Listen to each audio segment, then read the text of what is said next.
Me rastin e muajit të shenjtë të Ramazanit, Ambasada e Mbretërisë së Arabisë Saudite në Tiranë shtroi një iftar. Në fjalën e tij, ambasadori shkëlqësie e tij Faisal Hazi Ifzi uroi besimtarët.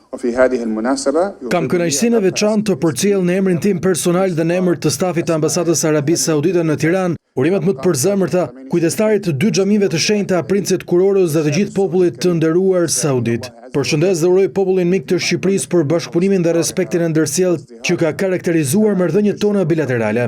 Duke ju falendëruar edhe një herë për prezencën tuaj, ju uroj nga zemra argjërim të lehtë, të mbar dhe të pranuar.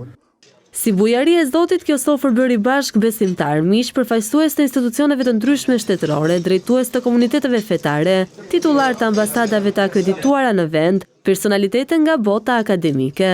Të pranishëm ishin edhe kryetari i komunitetit musliman të Shqipërisë Bujar Spahiu, si dhe kryegjyshi botror i komunitetit Bektashi, shenjtëria e tij Haxhi Dede Edmond Brahimaj. Gjatë muajit të shenjtë të Ramazanit, besimtarët musliman në mbar vendin përjetojnë një periudhë të thellë reflektimi shpirtëror, lutjesh dhe adhurimi. Krahas faljeve të përditshme dhe riteve tradicionale, agjërimi mbetet një nga shtyllat kryesore të këtij muaji, përmes të cilit besimtarët synojnë të afrohen më shumë me Zotin dhe të forcojnë lidhjen me familjen dhe shoqërinë.